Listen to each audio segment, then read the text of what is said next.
Bom, pessoal, então sejam muito bem-vindos a mais uma aula de Teoria da Relatividade. Na verdade, esse é um curso que a gente chamaria de Mecânica Relativística, pois ela trata dos aspectos relativísticos da mecânica, ou seja, a questão tanto da cinemática quanto da dinâmica. Por enquanto, nós só estamos estudando cinemática relativística, a questão da velocidade constante de um referencial em relação a outro referencial inercial. Na última aula, nós finalizamos discutindo a questão da dilatação do tempo e da contração do espaço.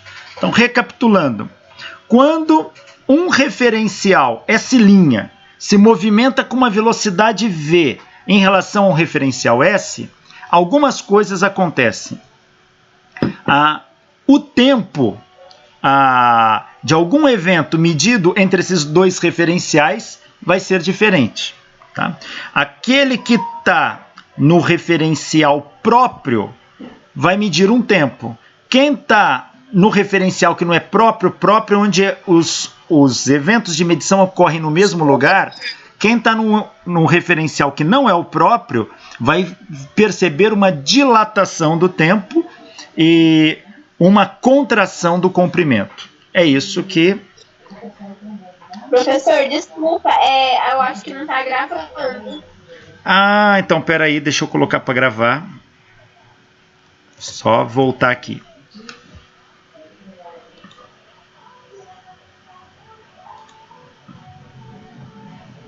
Obrigado.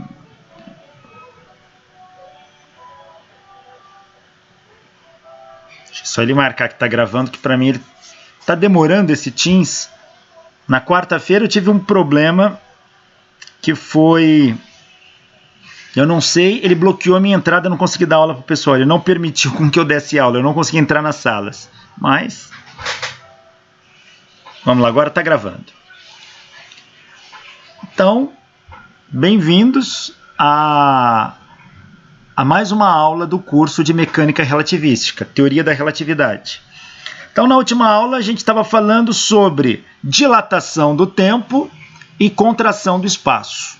Agora, nós vamos aprofundar um pouco mais. Nós vamos ver como que a gente passa das medidas de um sistema de referência S' para um sistema de referência S e vice-versa. Se eu tenho as medidas feitas no referencial S', como que eu descubro as medidas no referencial S?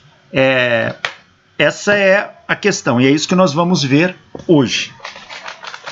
Bom, para isso, é sempre bom citar a questão de como a gente analisa esses referenciais. Estão aqui, ó.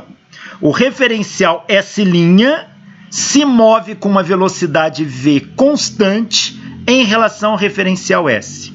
A gente vai chamar de referencial standard, aqui o padrão, isso que vocês estão vendo na tela. Qual é o referencial padrão? No tempo t igual a 0, S e S' estão compartilhando a mesma origem. Então, no tempo t igual a 0, essa pontinha aqui coincide com essa aqui. A origem dos espaços é a mesma para os dois referenciais. Aí, num dado instante, S' começa a se movimentar. E S', ao se movimentar, ele vai se movimentar numa direção. Aqui nós só vamos tratar do movimento em uma dimensão. Então, vamos considerar que ele se movimente para o eixo X. Então, a vetor velocidade v é paralelo a x' e a x aqui, ó. Então, esse vetor v, velocidade v, ele é um módulo de vi. Ele tem uma componente na direção de x. Nada em y, nada em z. Ele só se movimenta em x. E é claro, quando ele se movimentou, ele caminhou por uma distância em relação à origem que era a mesma para os dois. Ele caminhou por essa distância aqui. Quanto que vale essa distância? Se a velocidade dele é constante, essa distância vale v vezes t. Vt é a distância que o referencial S' caminhou após um tempo t do referencial S. Agora imagina que um evento aconteça aqui. Este evento vai acontecer a uma distância x' do referencial S' e a uma distância x do referencial S. Então, repare, quem é x? É x' mais VT. X é x' mais VT. Então, a gente tem que ter em mente esse quadro de referencial. Todos os problemas que a gente analisa, a gente está olhando para isso e vendo o que acontece. E ter em mente o que nós já discutimos. Intervalos de tempo se dilatam quando comparados com intervalo de tempo próprio. Comprimentos se contraem quando comparados a comprimentos próprio. E comprimento próprio, tempo próprio, é aquele que é feita a medição no mesmo local. É possível encontrar uma combinação de posição e tempo que não se altere quando se realiza medidas num referencial e no outro. Veja, como um referencial está se movimentando em relação ao outro, as medidas num referencial não é a mesma do outro referencial. Mas é possível encontrar uma combinação de posição e tempo que não muda de um referencial para o outro. Ela é a mesma em ambos os sistemas de referência. Como que a gente faz isso? Vamos ver. Para entender esse sistema, vamos pensar na rotação de um sistema de coordenadas. Pensa num sistema XY, está aqui, ó, XY. XY, e tem um ponto aqui, onde esse ponto está a uma distância R de XY. Do plano XY, está na origem. Eu vou desenhar isso aqui, porque essa figura é estática. Então, ó, eu tenho X ou Y e X. Eu tenho um ponto aqui, P, cujas coordenadas de P estão a uma distância R da origem de XY. Agora imagine o seguinte, imagine que eu rotacione o plano XY em torno da origem. Se eu rotacionar esse plano, ele vai girar por um dado ângulo θ e ele vai vir para nessa posição aqui, ó. Deixa eu ver se eu consigo uma outra cor para fazer isso aqui. Tá aqui, ó. Vou fazer em roxo. Se eu rotacioná-lo, ele vai fazer isso aqui, ó.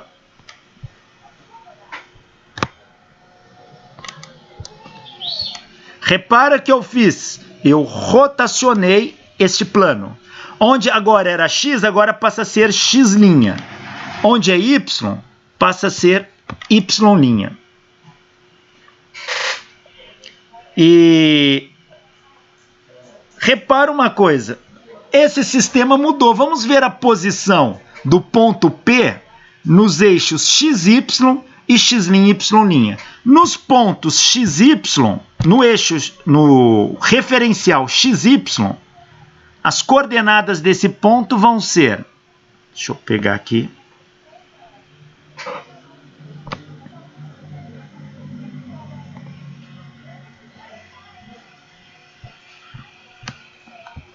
vai ser aqui, que eu vou escrever em amarelo, Y, e vai ser aqui.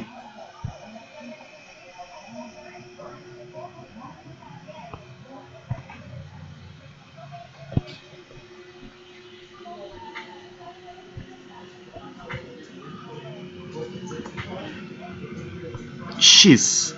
Então, repara que as coordenadas do ponto P no plano XY é X e Y. Agora, quais são as coordenadas do ponto P no plano X' e Y'? Eu vou fazer em roxo aqui.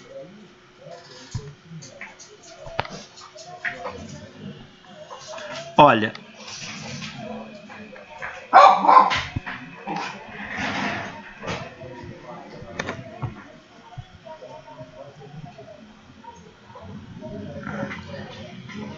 Vou escrever aqui em rosa. Não. Em verde. Aqui é x'. E aqui vai ser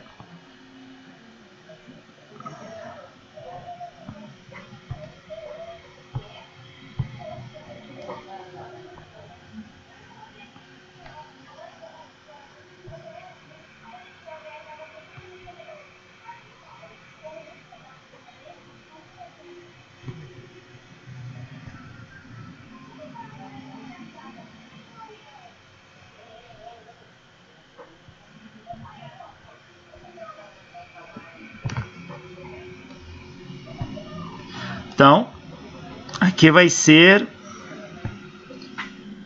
y'. Então, repare que x'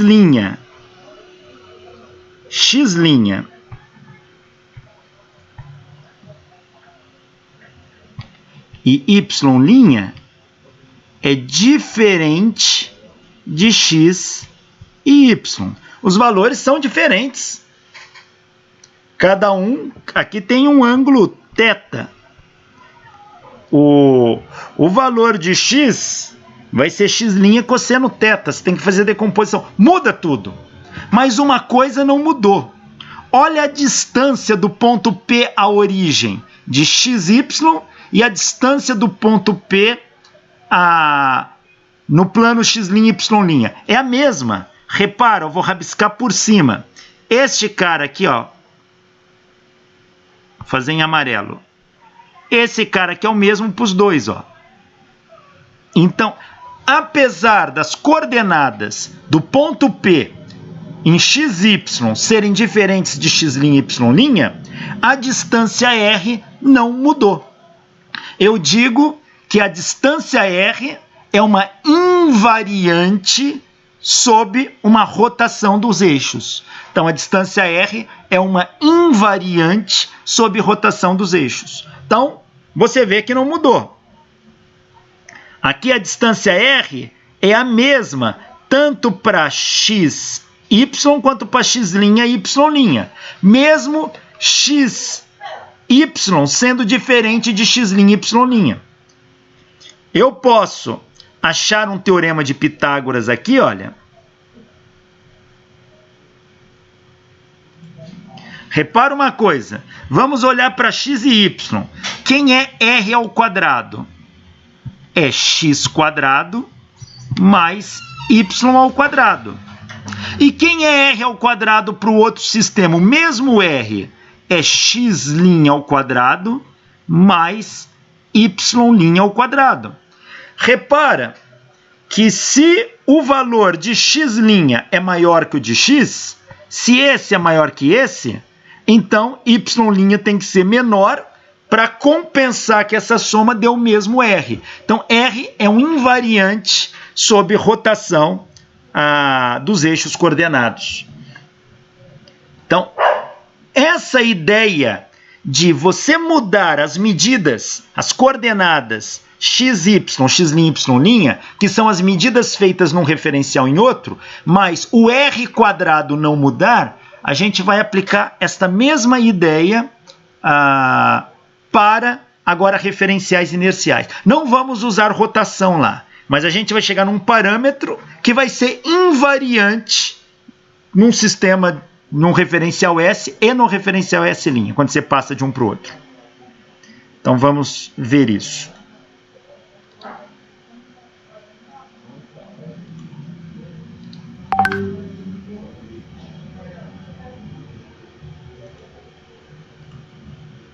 Então, olha, existe um invariante geométrico quando se rotaciona um referencial em relação ao outro.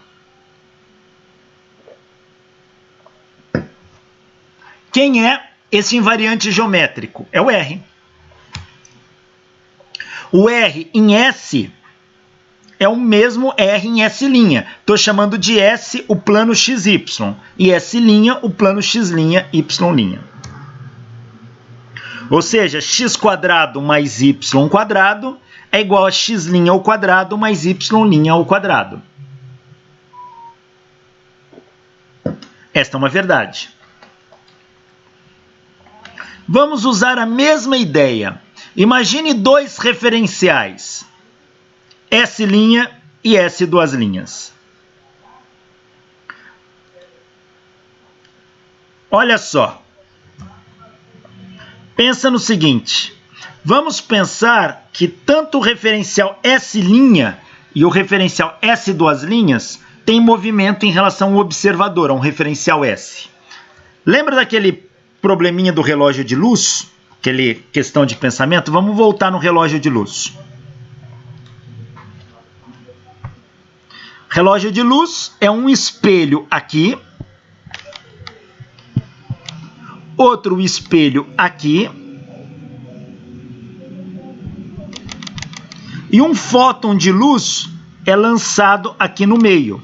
Esse fóton sobe, bate no espelho de cima e reflete para baixo. No de baixo, reflete para cima. Tuc, e ele fica tuc, tuc, aqui subindo e descendo, batendo entre o espelho de cima e de baixo. Agora, imagina que esse conjunto aqui caminhe com uma velocidade v para cá. Então, na verdade, o relógio de luz, inicialmente, ele vai estar aqui, ó, nessa posição.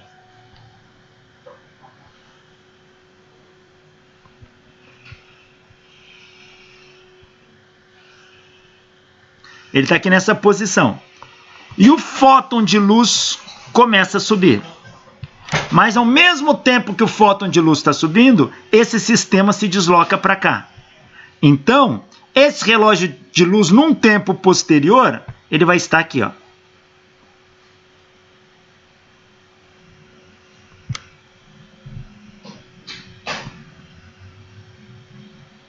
E esse fóton vai bater lá em cima. E aí esse fóton começa a descer. Mas o relógio de luz continua se movimentando e ele vem para cá.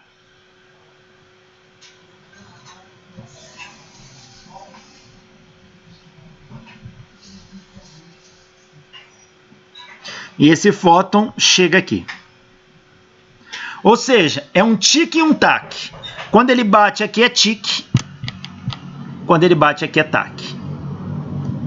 Mas, como esse sistema se movimentou para a direita, o fóton, na verdade, fez esse caminho, ó, aqui e aqui. Este é o caminho realizado pelo fóton, esse triângulo. Essa altura é a altura do relógio de luz. E essa aqui é a distância que o relógio de luz percorreu.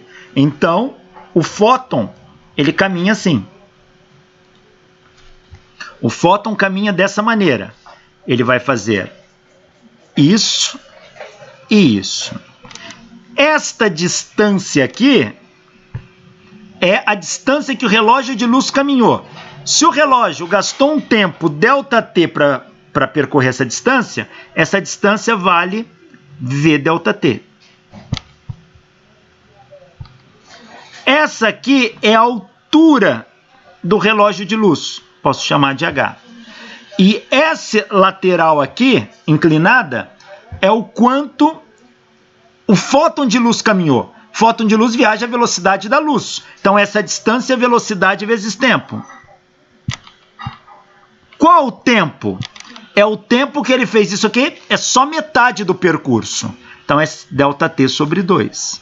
E esse lado é C ΔT sobre 2 também. Porque ΔT sobre 2 mais ΔT sobre 2 dá distância total. Se eu pegar e avaliar metade desse triângulo, eu vou ter isso.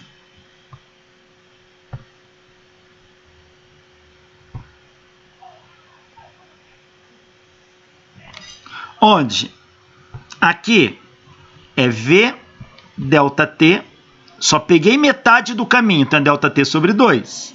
C ΔT sobre 2, e aqui a altura do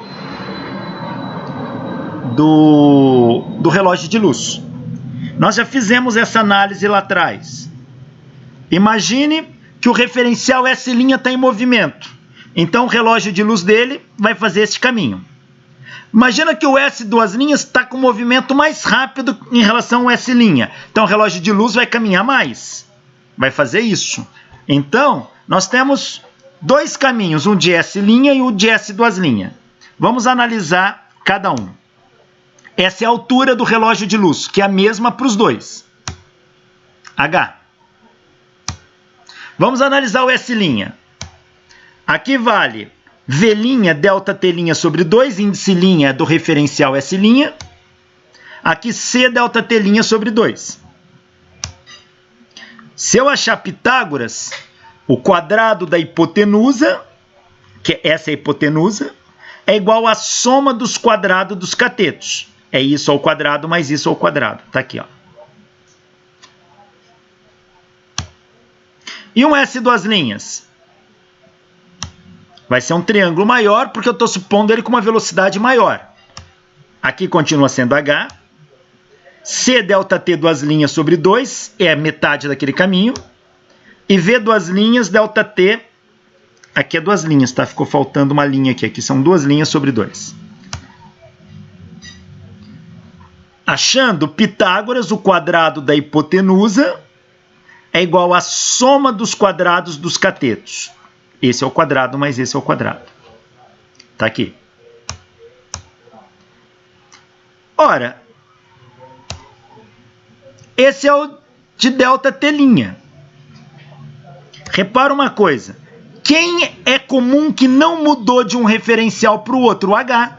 O H é o mesmo nos dois referenciais. Aqui, H ao quadrado é este. No referencial S', H ao quadrado é este. Então, o que eu vou fazer? Eu vou isolar H ao quadrado daqui e igualar com o H quadrado do S duas linhas. O H ao quadrado é o mesmo. Então, eu vou isolar. Como é que fica H ao quadrado aqui, ó? É V duas linhas, delta T duas linhas sobre 2, menos... é C delta T duas linhas sobre 2 ao quadrado, menos V duas linhas, delta T duas linhas sobre 2 ao quadrado. Tá aqui. Esse é o H quadrado, no referencial S'. E esse é o H quadrado no referencial S. É o mesmo nos dois referenciais. Ora, se eu fizer essa conta, 2 ao quadrado 4, 2 ao quadrado 4, 2 ao quadrado 4, 2 ao quadrado 4, corta todos os 4. Sobra isso. Agora, repara uma coisa, nós temos uma igualdade entre os dois referenciais. C delta T' ao quadrado menos V' delta T' ao quadrado tem que ser igual a C delta T duas linhas ao quadrado menos V duas linhas delta T duas linhas ao quadrado. Essa expressão é a mesma dessa, cada uma no seu referencial. Então isso está dizendo para a gente que essa expressão, em qualquer referencial, ela é a mesma, ela é constante. Então C delta T quadrado menos V delta T quadrado é constante em qualquer referencial. Olha que interessante, mesmo um referencial se movimentando em relação ao outro, esta quantidade não muda. Esta quantidade não muda. Essa quantidade é um invariante sob análise de um referencial para o outro. Essa quantidade, ela vai ser batizada em relatividade. A gente vai chamá-la de S ao quadrado. Por que ao quadrado? Porque isso aqui é uma grandeza ao quadrado. Veja, velocidade vezes tempo é distância. Então isso aqui é uma unidade de distância ao quadrado. Isso é unidade de distância ao quadrado? A resposta aqui tem que ser unidade de distância ao quadrado. Então, usar um S como sendo uma distância qualquer ao quadrado. E isso é constante. Esse S quadrado é constante. E deram um nome para esse S quadrado. Chamaram de intervalo espaço-temporal. Intervalo espaço-temporal. Então, o S quadrado ele não muda de um referencial para o outro. Ou seja, o intervalo espaço-temporal não muda. Muda a velocidade de um em relação ao outro, muda as coordenadas medidas num referencial e no outro, mas esta relação de velocidades e tempo não muda. Isso é chamado intervalo espaço-temporal.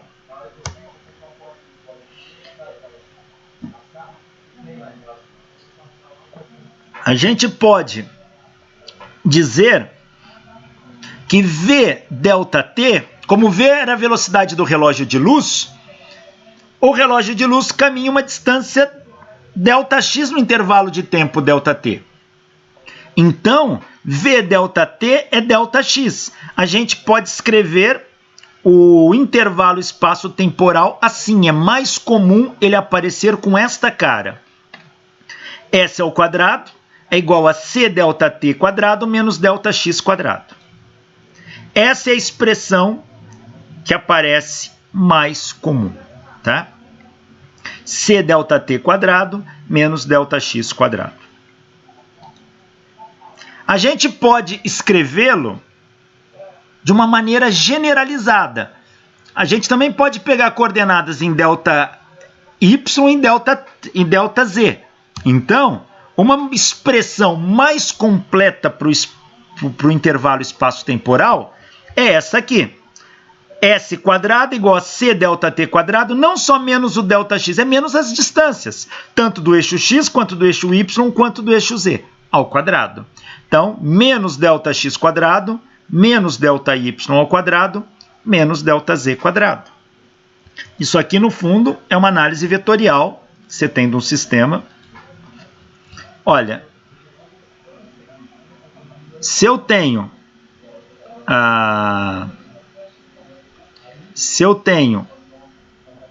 um vetor ΔR, eu posso escrever esse vetor em 3 dimensões como sendo um ΔX I mais um ΔY J mais um ΔZ K.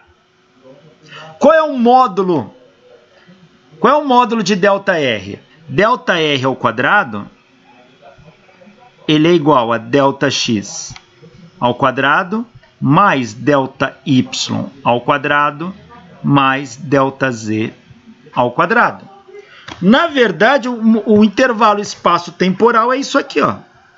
S ao quadrado é igual a C ΔT ao quadrado menos ΔR ao quadrado.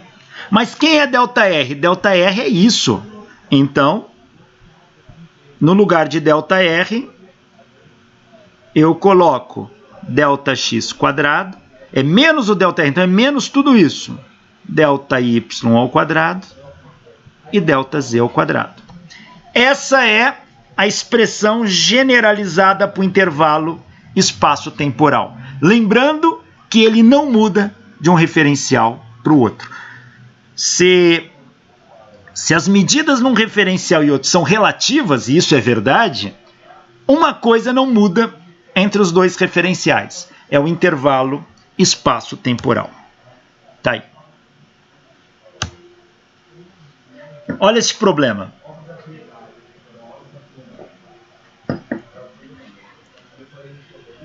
Suponha que um evento ocorra na posição 500 metros em 3 microsegundos num dado referencial S. Ou seja, no referencial S, um evento, lembra que o evento é um acontecimento que vai ser medido. No referencial S, o evento acontece na coordenada 500 metros e no intervalo de tempo 3 microsegundos. Se acionou o cronômetro, 1, 2, 3 microsegundos, aconteceu o evento. Aconteceu onde? Na posição 500 metros. Num referencial S',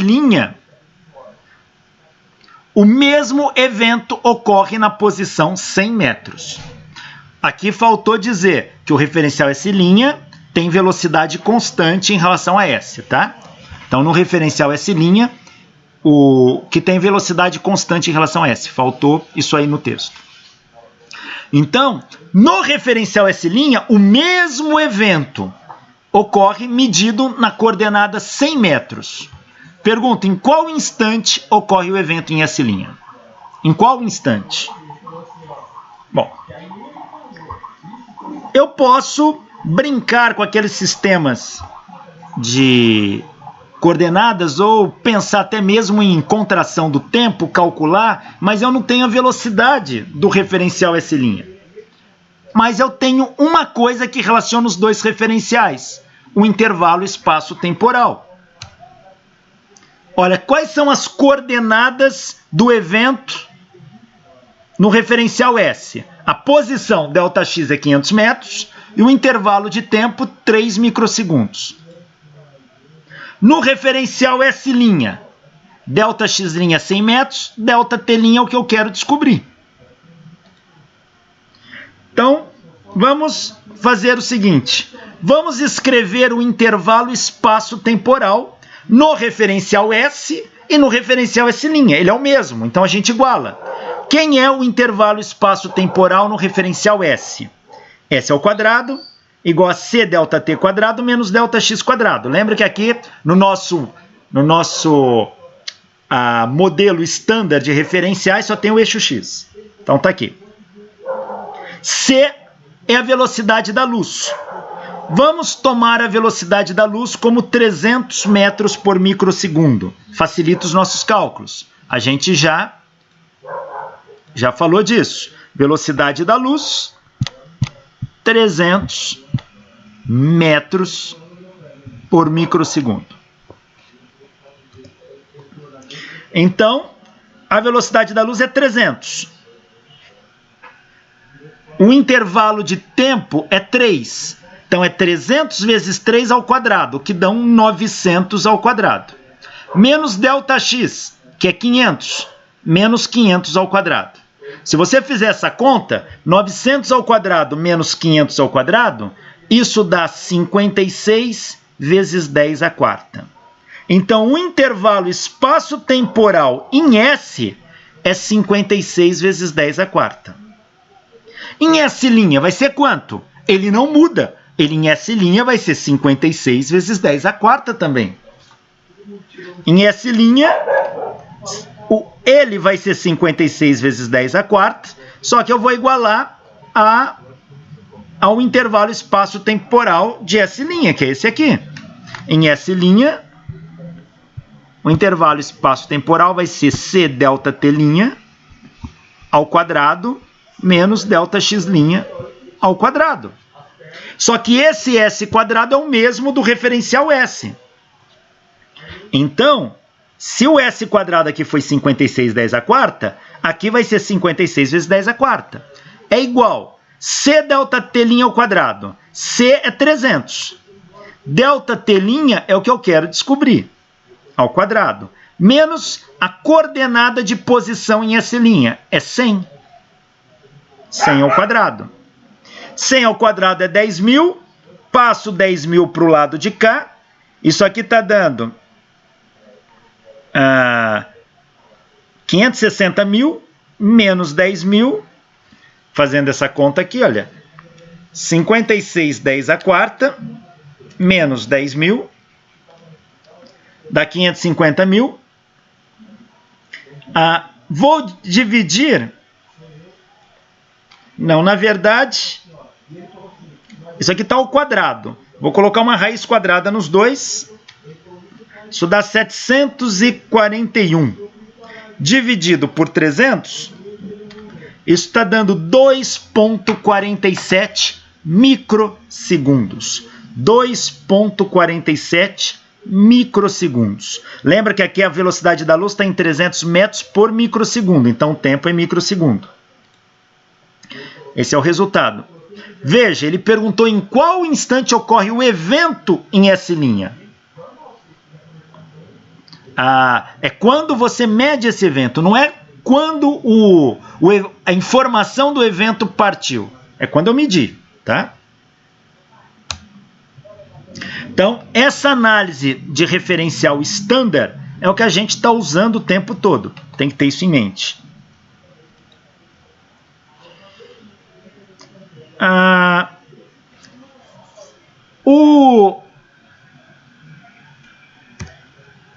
O intervalo espaço-temporal nos é muito útil para pegar medidas de um sistema de referência e passar para o outro. Então ele ajuda. Mas veja que ele só tem a velocidade da luz. E a velocidade da luz é a mesma nos dois referenciais. A velocidade da luz, ela não muda, ela é a mesma nos dois referenciais. Aí, e a velocidade? Como é que ela se comporta quando eu passo de um referencial para o outro? Não a velocidade da luz que é a mesma, a velocidade medida de um corpo. Aí o intervalo espaço-temporal não nos ajuda. Porém, existem formas de passar de um sistema de referência para o outro. Alguém fala, professor, tem as transformações de Galileu. Lembra das transformações de Galileu?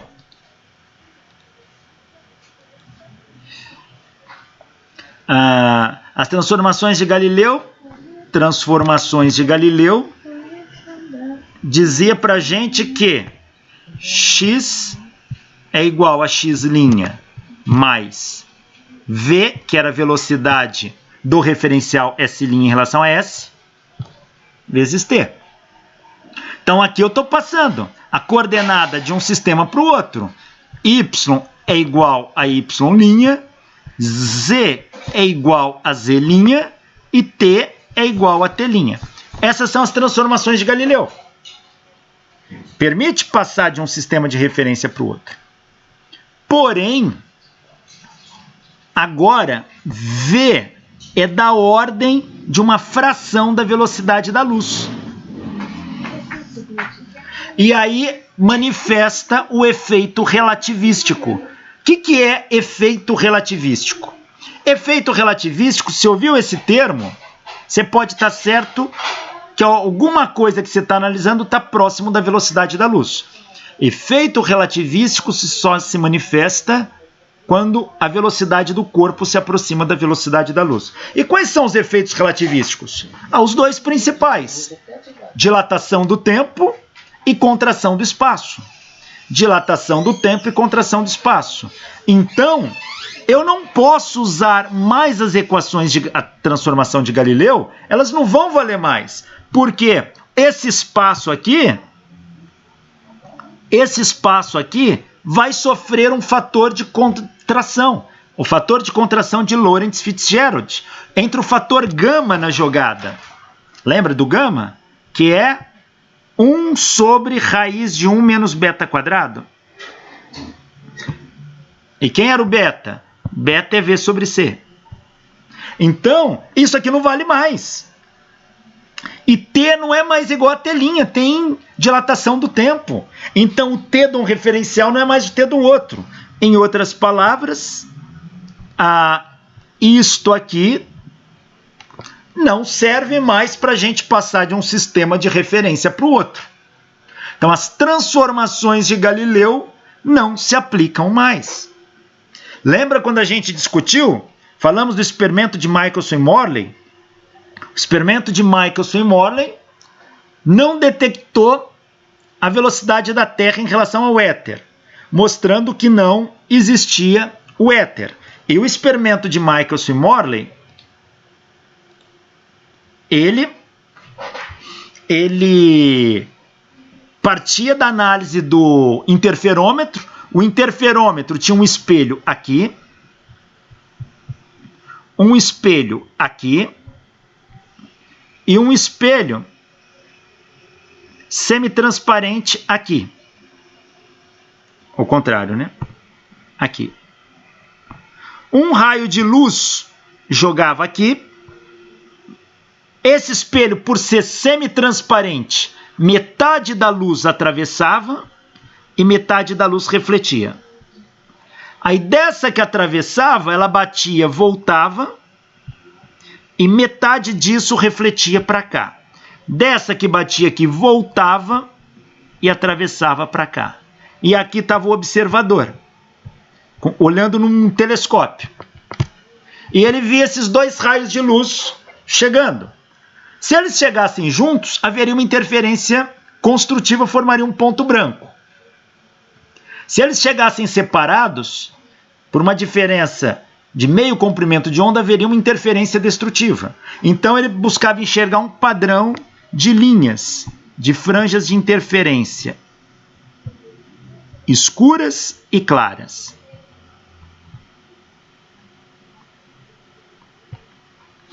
Como que ele mediu? Ele supôs a Terra está com uma velocidade v para cá, velocidade da Terra. Essa é a luz com velocidade c.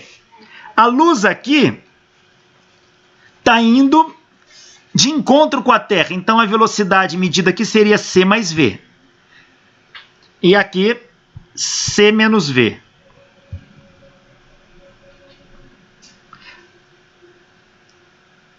Então ele vai olhar para isso e vai medir. E ele esperava detectar um padrão de deslocamento dessas franjas de interferência. Porém, depois de muitas medidas, mostrou-se que o padrão de deslocamento era nulo. Não havia nenhum deslocamento de franja. Não ocorria o que ele esperava. Isso só mostrava uma coisa. Ou um desses braços do interferômetro poderia contrair, e ninguém saberia explicar por quê, ou esta relação velocidade c menos v sobre c mais v não funciona. A velocidade c mais v e c menos v não altera. A velocidade da luz não pode ser alterada. Então, a velocidade da luz é uma constante. Então, não pode ser c mais v nem c menos v. Ela não muda para que o resultado observado por ele seja alcançado. E aí surgem duas questões. Ou o eletromagnetismo de Maxwell está errado, porque ele não se adequa às transformações de Galileu, ou o eletromagnetismo pressupõe uma velocidade constante c em relação ao meio que é o éter, não se detecta éter, então o eletromagnetismo está errado, ou a cinemática de Galileu está errada. Um deles tinha que estar errado. E o Einstein vem e propõe alguns princípios e na qual ele avalia e mostra que a cinemática de Galileu está errada. Então, é por isso que quando a gente vai passar agora de um sistema de referência para o outro, as transformações de Galileu não valem mais. E por que que elas não valem? Porque a gente está trabalhando com um referencial que se movimenta com velocidade próxima da luz. Essa é a razão. Bom, se as transformações de Galileu que permite passar de um referencial para o outro não funcionam aqui, como é que eu passo de um sistema de referência para o outro? O intervalo espaço-temporal permite fazer isso, mas ele é muito limitado. Entra em cena, antes mesmo do Einstein, um indivíduo chamado Hendrik Lorentz. E ele ficou com aquilo de o braço do interferômetro encurtar, o que alteraria todo o sistema. Toda a análise do experimento de Michelson e Morley. Um outro indivíduo, que era o Fitzgerald, propõe uma contração. Mas isso ia contra todas as observações experimentais da época. Então, não foi levado em conta. Mas o Lorentz tentou ajustar como que ele passaria de um sistema de coordenadas para outro se a velocidade da luz fosse uma constante. E ele chega num conjunto de transformações que levam o nome de transformações de Lorentz. E são as transformações de Lorentz que a gente usa em relatividade. Ela vai nos permitir passar de um sistema de referência que tem uma velocidade v constante da ordem de próxima da velocidade da luz para um referencial S que está em repouso em relação ao referencial S'. Então, as transformações de Lorentz vai ser a base para a gente analisar tudo isso. Vamos ver como que ela funciona. Bom, transformações de Galileu, já dizia isso, mas ela não serve para a gente passar agora de um sistema de referência para o outro, porque essa velocidade é próxima da luz, tem efeitos relativísticos, tenho contração do espaço e dilatação do tempo, então isso aqui não funciona mais. Hendrik Lorentz, ele curiosamente, ele começa a desenvolver o seu trabalho analisando como que é o efeito do potencial elétrico de uma carga num ponto, que ele vai chamar de potencial retardado. Isso a gente envolve eletromagnetismo, eu não vou tratar aqui, só vou comentar, tá? Mas uma carga elétrica, vamos supor uma carga positiva, ela tem um campo elétrico, e esse campo elétrico age num ponto P, no espaço. Lembra que o campo elétrico se espalha por todo o espaço. Só que agora eu movimento essa carga com uma velocidade V. Quando essa carga se desloca daqui para cá, o campo também se desloca. Agora, esse campo que antes estava aqui, ó, agora ele está aqui. Mas enquanto eu deslocava, essas linhas de força se deslocavam pelo espaço. Então, leva um tempo.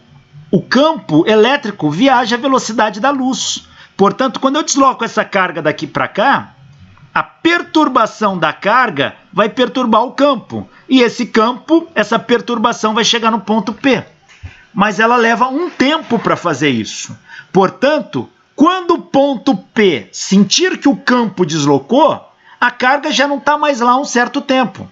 E é claro, esse certo tempo vai depender da velocidade dela. Quanto mais próxima a velocidade da carga for da velocidade da luz, o que é que vai acontecer? Maior vai ser a percepção, a demora da percepção do ponto P que o campo foi alterado. Então ele está sentindo o campo elétrico, o ponto P sente o campo elétrico. Desloco a carga, a mudança do campo não é instantânea, ela viaja à velocidade da luz. Então, Lorentz vai falar, olha, quando a carga já estiver na posição 2, aqui, o ponto P ainda não sentiu a mudança do campo. Então, o potencial que age nele vai ser um potencial retardado. Quando agir nele, o efeito já tinha acontecido aqui. E trabalhando essas equações no eletromagnetismo, tomando a luz como uma velocidade constante, Lorentz vai chegar num conjunto de transformações que permite passar de um referencial S para um referencial S', do referencial S' para um referencial S. Ele vai usar também esse modelo estándar aqui de referenciais que a gente está usando. Este é o Hendrik Lorentz.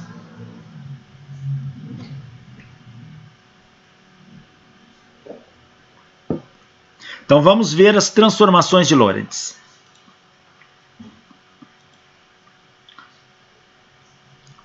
Olha a correção que Lorentz propõe. Ela é muito simples. Se tem efeito da componente da velocidade da luz, que é um efeito relativístico, quem é que gera contração do espaço e dilatação do tempo? É o fator gama. Então, ele simplesmente pega a equação de Galileu, a transformação de Galileu, e altera ela por gama. Então, ele faz isso. Essa aqui é a transformação de Galileu.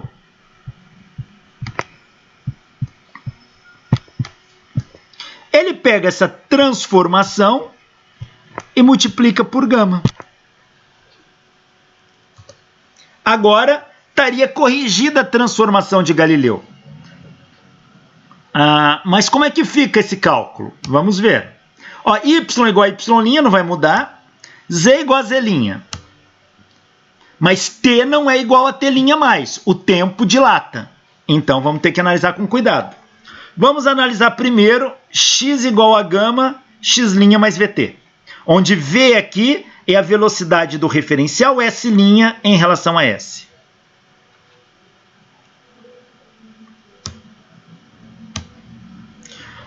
Ora,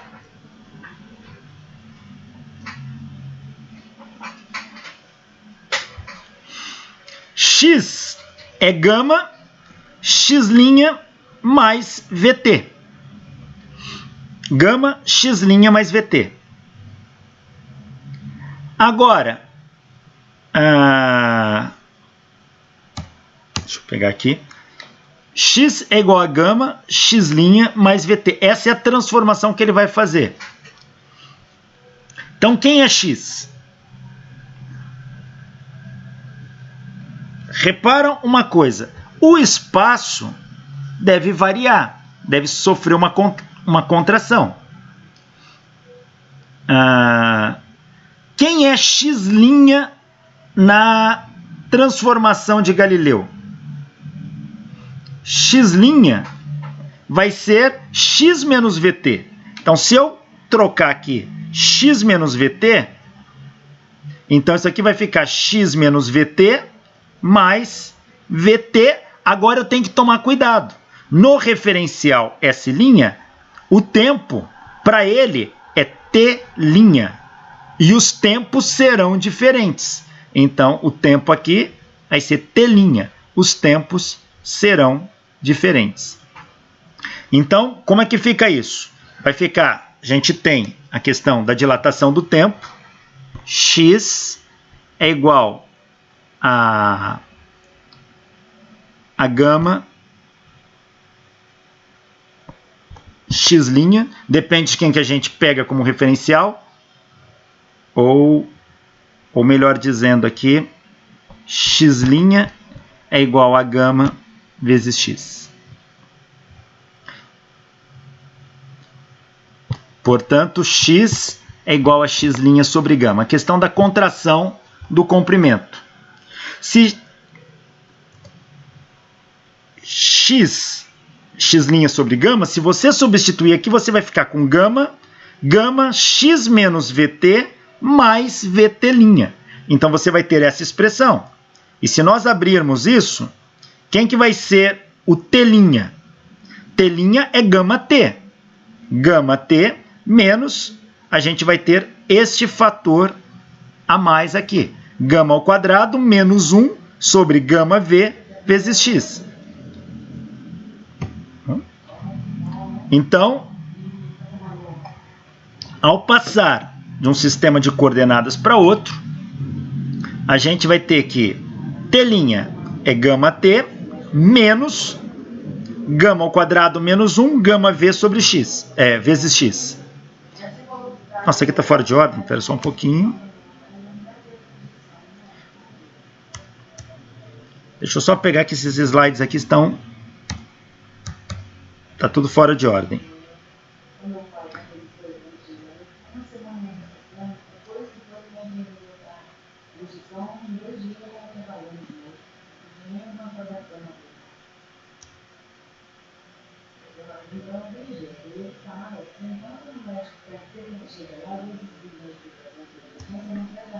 Então, ó, vamos lá, ó, tá aqui. X é igual a gama x' mais VT, tá? X igual a gama x' mais VT. Essa aqui, ó, vamos voltar aqui, essa é a transformação de Galileu. Multiplica por gama, que vai te dar a coordenada espacial no outro sistema. Então, foi isso que Lorentz fez. Mas quem é x'? É gama x. Mas x' é gama x. Mas quem é x? X é gama x' mais VT. Então, substituindo aqui, x' é gama x menos VT. Tá aqui, ó. Mais VT. Só que esse aqui do referencial S', VT'. Então, o X vai ter esta expressão. Se eu isolar desta equação o T', fica de tarefa aí para vocês fazerem, dá um pouquinho de álgebra aqui, mas ó, isso aqui vai dar um gama ao quadrado x gama ao quadrado VT e aqui um gama VT'. Se você separar isso aqui, isola o T'. T' vai dar gama T menos gama ao quadrado menos 1 sobre gama V vezes x. Esta é a expressão que Lorentz chega para o tempo do referencial T'. O tempo no referencial T' é gama vezes o tempo no referencial T, menos gama ao quadrado menos 1 dividido por gama, dividido pela velocidade do referencial S', vezes a coordenada espacial de S. E se você brincar com a álgebra aqui um pouquinho, e como que eu brinco com essa álgebra? Onde está gama, eu vou ter que trocar, vou fazer isso aqui. Ela demora um pouquinho, não é difícil, mas dá um pouquinho de trabalho. Onde está gama, eu vou trocar por 1 sobre raiz de 1 menos beta ao quadrado. E quando eu faço isso, onde está gama, eu troco pela raiz de 1 menos beta ao quadrado. E defino que beta é V sobre C. Essas contas vão aparecer todas dentro desses produtos aqui. Acho o mínimo, cancelo. No final, se eu fizer essa conta, vai me dar que T' é igual a gama T menos Vx sobre C quadrado. T' é igual a gama T menos Vx sobre C quadrado. É só fazer a álgebra aqui que você chega nisso, tá? Daqui para cá. Tem que converter o gama em 1 sobre raiz de menos beta ao quadrado. E aqui, ó, 1 sobre gama vai ser, então, raiz de 1 menos beta ao quadrado. Só vou, na introdução, fica de tarefa, é um exercício legal para se fazer, olha. Só vou dar a cara dele. T' igual a gama T. T' é igual a gama T. Menos gama ao quadrado menos 1 sobre gama V vezes x. Você vai trocar gama por raiz de 1 menos beta ao quadrado. Então isso aqui vai ficar assim, ó. T' é igual a 1 sobre raiz de 1 menos beta ao quadrado vezes t menos. Quem é gama ao quadrado? Gama ao quadrado vai ser 1 sobre, se está ao quadrado, a raiz some. Então, isso aqui vai dar 1 sobre 1 menos beta ao quadrado. Vezes, quem é 1 sobre gama? Deixa eu colocar isso no numerador, né? Senão vai ficar confuso aqui. Então, isso aqui vai ficar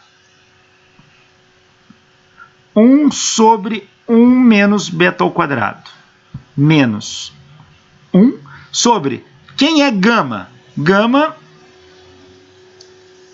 é a raiz de 1 menos beta ao quadrado. Joga beta ao quadrado para cima, fica raiz de 1 menos beta ao quadrado aqui, ó.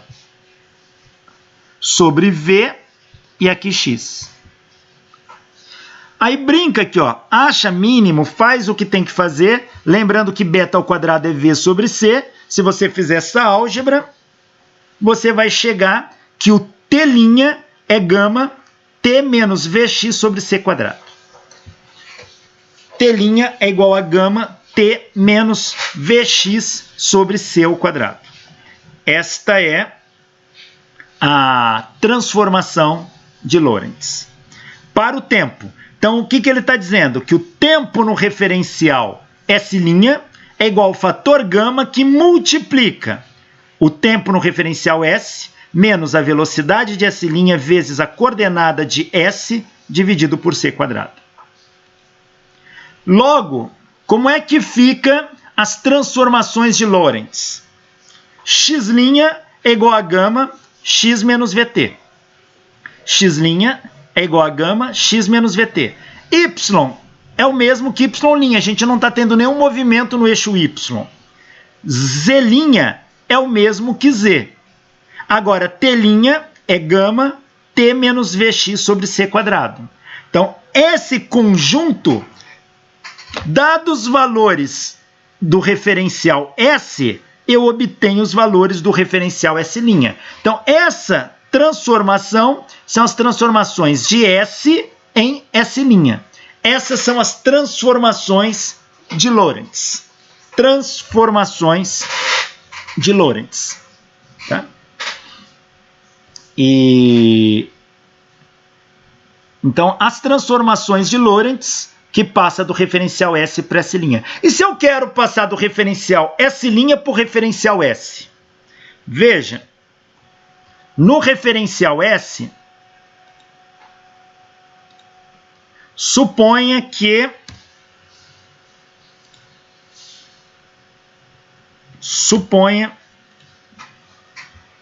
aqui está o referencial S' e ele seja um trem com uma velocidade v. E aqui o referencial S, a estação. Do ponto de vista do S', o que o S' vê? O S' se vê parado.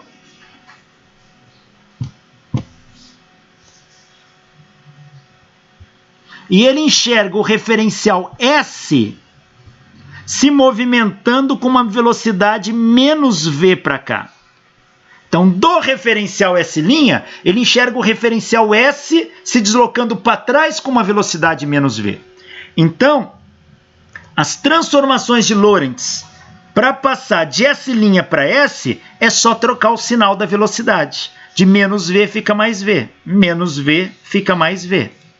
E assim fica as transformações de Lorentz para passar de S' para S.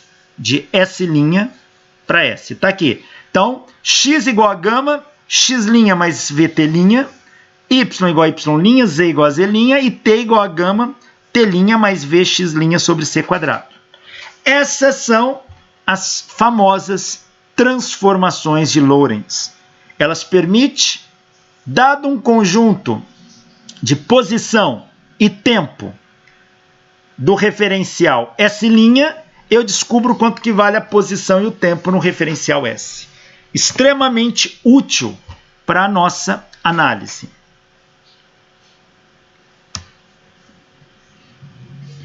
Vamos ver as transformações de Lorentz. Se ela permite passar de um referencial para o outro, e a gente sabe que pela teoria de Einstein, quando você muda de um referencial, você tem dilatação do tempo e contração do espaço. Então, se as transformações de Lorentz estiverem corretas e a teoria de Einstein estiver correta, a transformação de Lorentz tem que chegar na contração do espaço e na dilatação do tempo. Imagina o seguinte.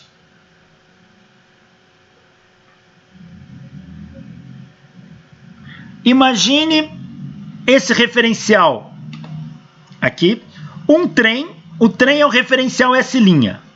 S tá aqui, é o indivíduo que está do lado de fora. Vamos fazer, imagine medidas feitas simultaneamente em S.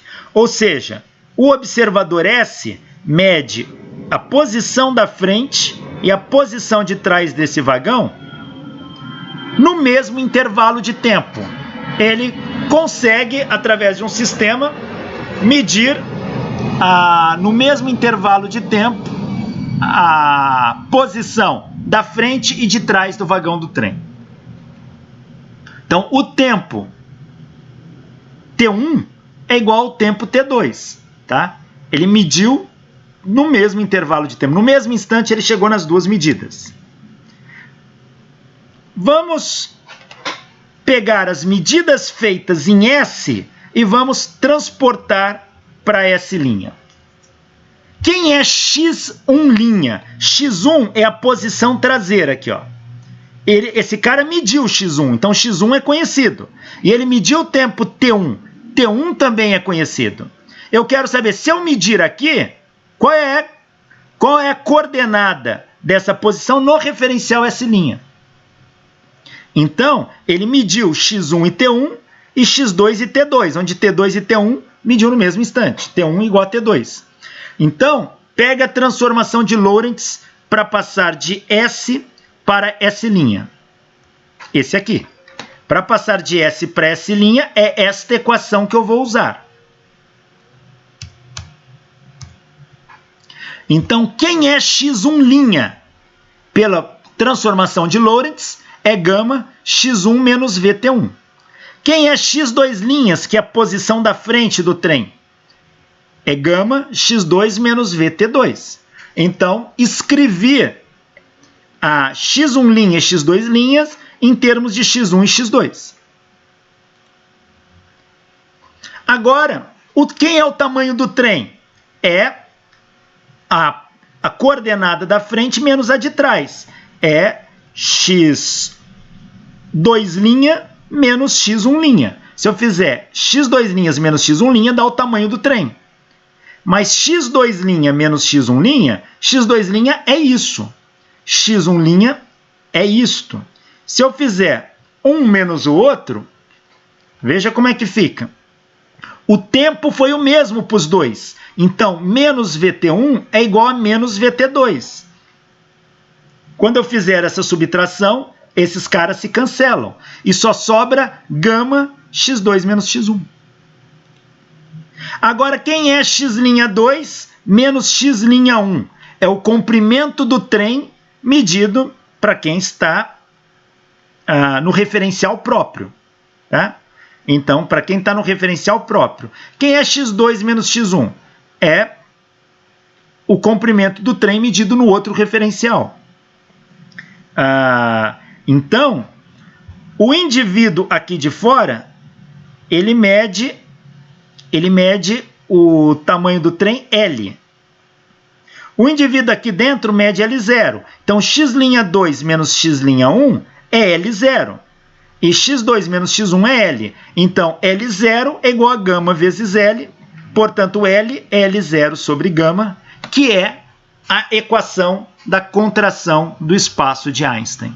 Portanto, de uma maneira muito fácil, a transformação de Lorentz permite chegar na contração do espaço. Lembra que o γ cresce. Se o γ cresce, ele vai pegar o comprimento do trem e vai diminuir para o L, que é o referencial externo aqui, ó, que é o referencial sem linha. O L0 é o referencial com linha. Tá aí. Vamos ver agora se a gente chega na dilatação do tempo. Imagine medidas feitas na mesma posição em S'. Lá em S', ele vai medir um acontecimento na mesma posição. Então, imagine um relógio de luz. Vamos voltar com o relógio de luz. O referencial S' está aqui.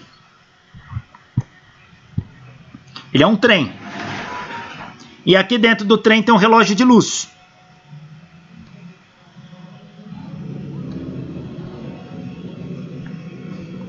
O fóton vai subir, tuc, e vai descer, tuc. Esse cara, no referencial S', ele está medindo o tic-tac do relógio na mesma posição. Então, a medida dele é a medida própria.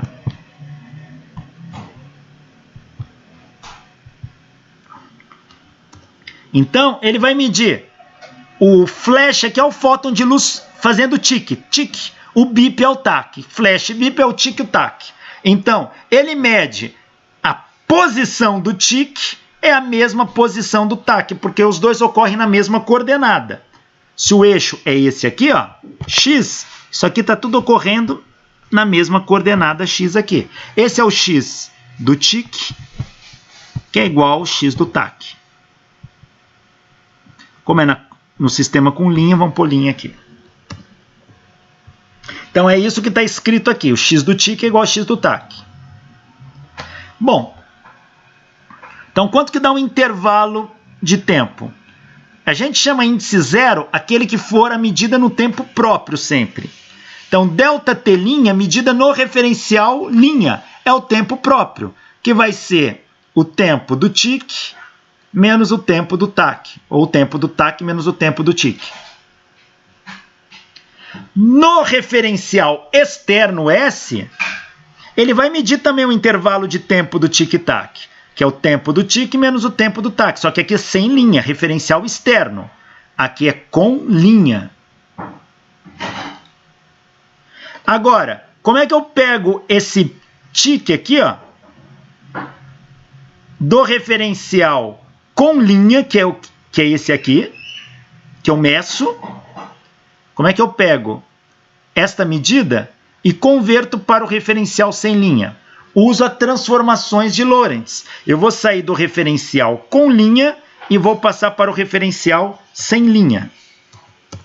Então, é isso aqui que a gente vai fazer. Voltar lá. Ó. Do referencial com linha para o referencial sem linha. Então, o tempo é gama T' mais Vx' sobre C quadrado. Então, gama T' menos Vx bip' C quadrado. Está aqui. Então, repara uma coisa. X' aqui é a coordenada X' do bip que está no referencial S'.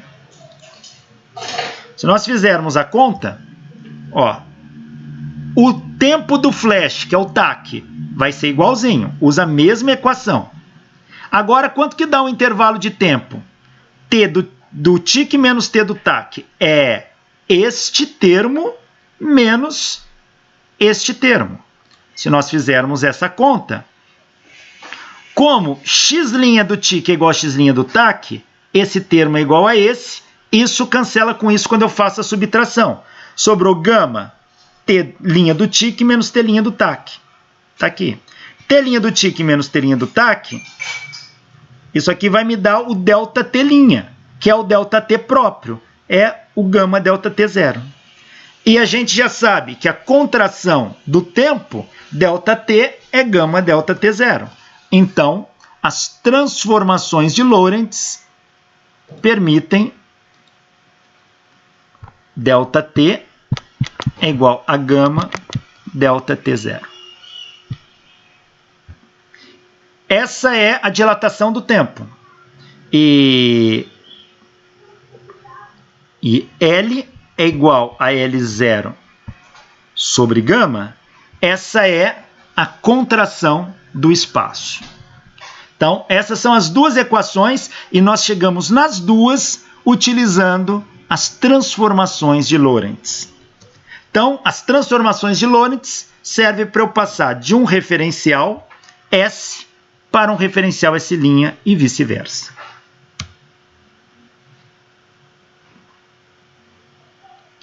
Olha este problema aqui. Deixa eu ver que oração. Não dá tempo. Olha este problema aqui, ó. Um vagão de trem contendo explosivos nas suas extremidades direita e esquerda move-se com velocidade 0,8 c em relação ao observador fixo ao solo. Num dado instante, a origem do sistema de referência do vagão, com um observador em seu centro, e do observador externo coincidem. Então ele está dizendo isso. Eu tenho um referencial S, que tem um observador, e um referencial S'. No instante t igual a 0, S e S' coincidem. E aqui eu tenho um observador, e aqui eu tenho meu trem. E aqui eu tenho um observador.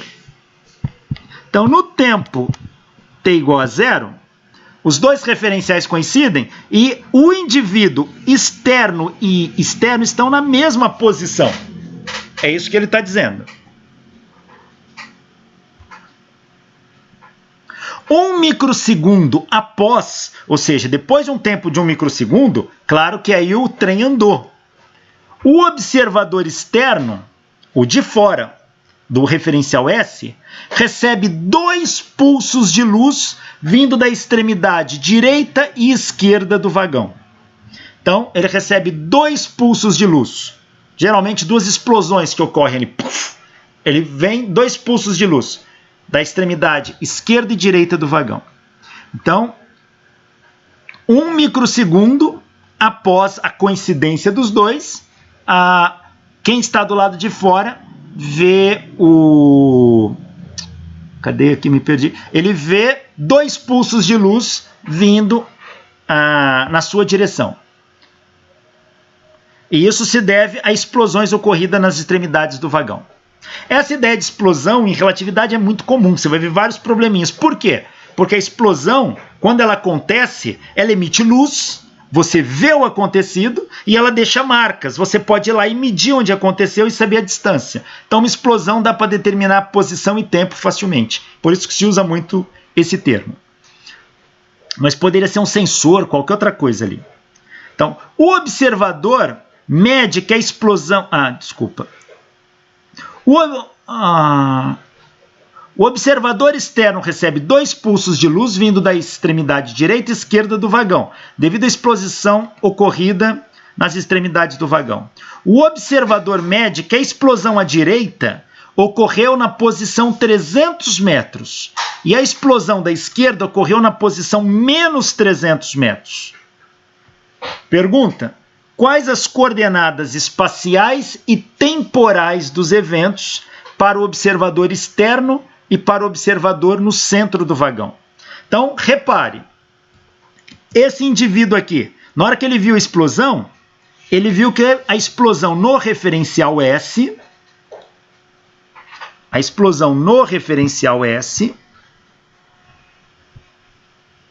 ocorreu na coordenada menos 300 metros e mais 300 metros, em relação onde ele estava.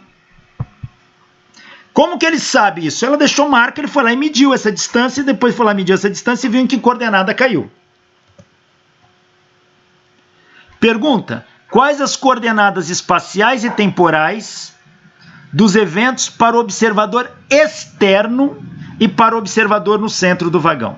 Então, tem observador no centro do vagão, tem observador fora. O observador de fora recebeu o pulso de luz no intervalo de tempo de 1 microsegundo e viu que formaram 2 marcas, uma na posição menos 300 metros e a outra na posição mais 300 metros. Então, quais as coordenadas espaciais e temporais dos eventos nos 2 referenciais? É isso que ele quer. Então, vamos lá. S é o observador externo fixo ao solo. S' é o observador no centro do vagão. Vamos ver as coordenadas para o observador em S. Bom, em S ele deu. A coordenada da direita, da posição à direita, é 300 metros. Então ele chama a direita, vamos chamar de XD de direita aqui. E da esquerda é menos 300 metros.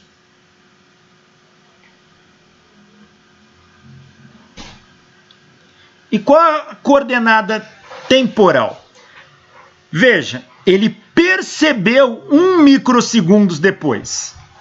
Mas ele pediu as coordenadas do evento, do acontecido. Aí que a gente tem que tomar muito cuidado. Quando uma coisa acontece, ela não acontece exatamente no instante que eu percebo. É aquela estrela que nós já comentamos, aquela história, você olhar para uma estrela, Alfa Centauro.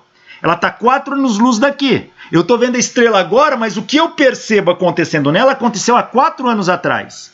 Eu quero saber as coordenadas temporais do acontecido. O acontecido foi há 4 anos atrás.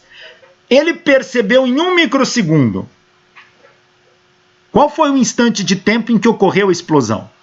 Bom, se a velocidade da luz é de 300 metros por microsegundo, e ele percebeu o pulso ele percebeu 1 microsegundo depois, então a luz gastou 1 microsegundo para chegar até ele. Se a luz gastou 1 microsegundo e ela percorre 300 metros por microsegundo, então ela partiu de uma posição 300 metros antes. Ou seja, se ela gasta 1 microsegundo para percorrer 300 metros, então se eu voltar no tempo, esse 1 microsegundo, ela estava na origem. Então, tempo medido para a coordenada da direita, 1 microsegundo, a luz vai andar 300 metros. Então, para a direita, a luz vai estar na posição 300, vai estar exatamente onde aconteceu ali. Esse é o tempo igual a zero. E se eu olhar para o lado esquerdo, também são 300 metros, só que para o lado esquerdo. Então, o tempo da esquerda ocorreu no tempo zero.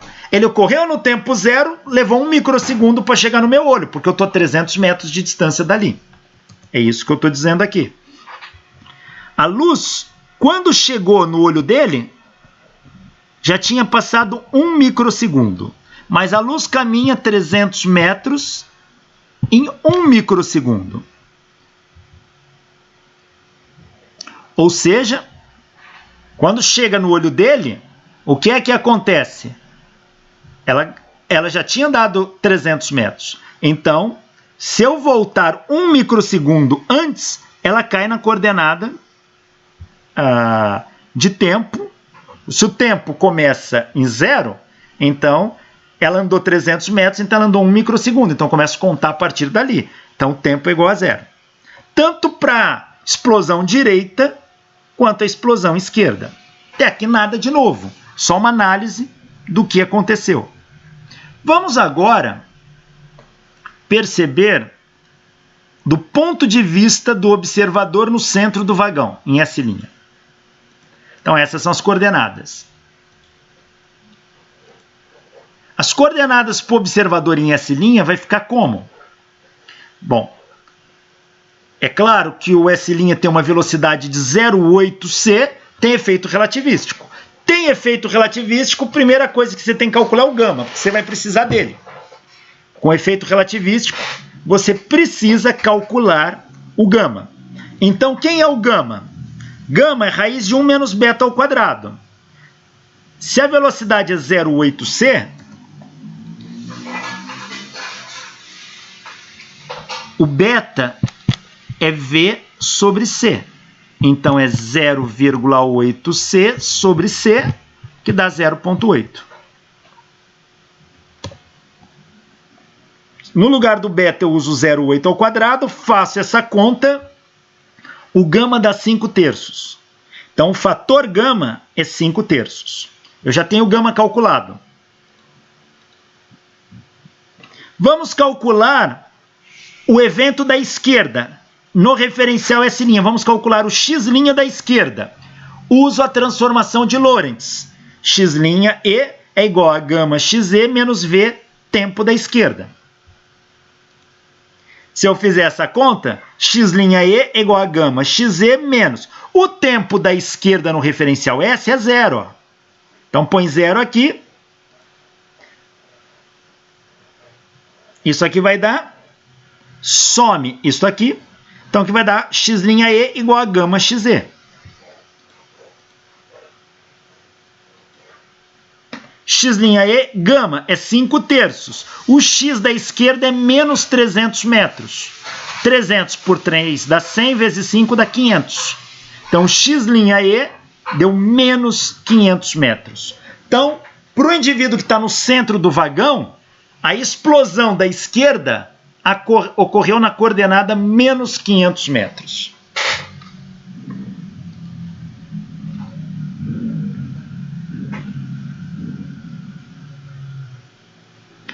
O tempo que ocorreu a explosão da esquerda, o T'E, vai ser gama, transformação de Lorentz de novo. TE menos VXE sobre C quadrado. Aqui são as coordenadas espaço-temporais do evento em S. Então, T' vai ser gama, O tempo em S foi 0 na origem. Tá? O V é 0,8 C quadrado vezes a coordenada da esquerda. Então, T' E é igual a menos gama 0,8xe sobre C. Por que sobre C? C daqui cortou com C quadrado, só sobrou C embaixo. Substituindo os valores, o gama é 5/3 vezes 0,8. O x da esquerda no referencial S é menos 300. Dividido pela velocidade da luz, que a gente vai deixar em 300 metros por microsegundo. Tá aqui. Corta, corta.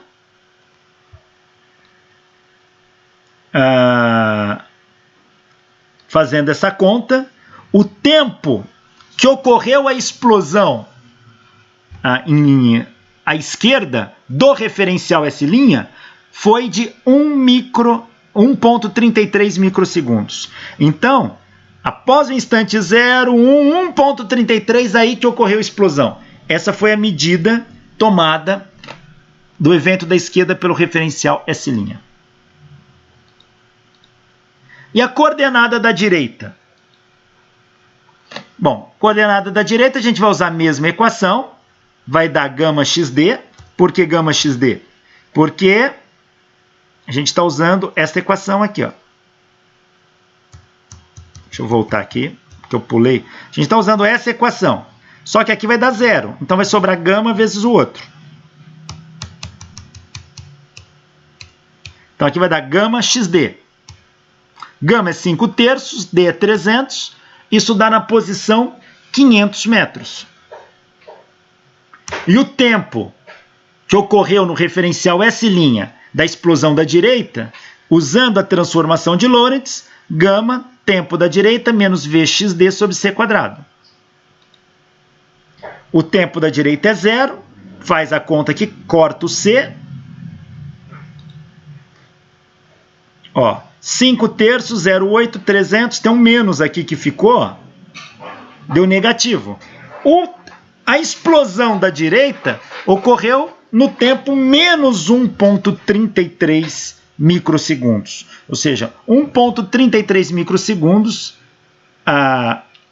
antes do t igual a 0 para o outro referencial.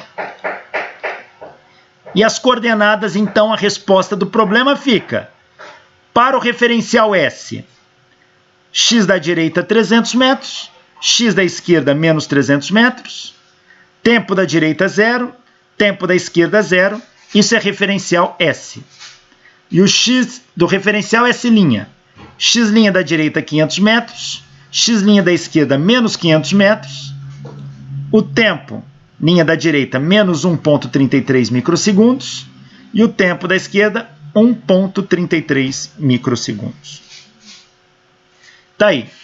É um probleminha interessante para fazer mudança de coordenadas nas transformações de Lorentz.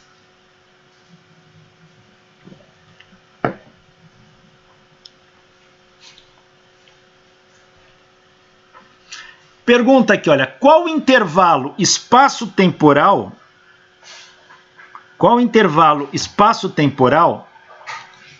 só finalizar esse problema a gente acaba a aula. No referencial SS' do problema anterior, a gente poderia ter calculado via intervalo espaço-temporal. Bom, no referencial S, ó, o intervalo espaço-temporal é esse aqui. No referencial S, ΔT vai dar 0, tá? Vezes 300 ao quadrado, menos as coordenadas dele, que é o ΔX. Veja que ele foi em menos 300 e mais 300, o ΔX dá 600. E o intervalo de tempo da esquerda e da direita ocorreu em 0, então ΔT igual a 0. Fazendo essa conta, o intervalo espaço-temporal deu menos 3,6 10 a quarta metro quadrado. E no referencial S', tem que dar a mesma coisa, vocês já sabem disso. C ΔT' ao quadrado menos isso aqui. Bom, C é 300, ΔT'. Deu 1,33. 1,33 é 1 mais 1/3. Que dão 4/3. Bom, 4/3 e outro ocorrer em menos 4/3, o ΔT dá 8/3. Está aqui. Então, 300 vezes 8/3 ao quadrado, menos. Um ocorreu na posição mais 500, outro menos 500. O ΔX, linha, vai dar 1000. 1000 ao quadrado. Fazendo essa conta, dá o mesmo resultado. Em outras palavras, o intervalo espaço-temporal não muda num referencial para o outro. Quem permite passar bem de um referencial para o outro são as transformações de Lorentz. Bom, eu vou ficando por aqui. Na próxima aula a gente vai falar sobre transformações de velocidade e o teorema de Einstein. Então eu paro por aqui. Muito obrigado pela atenção e até a próxima.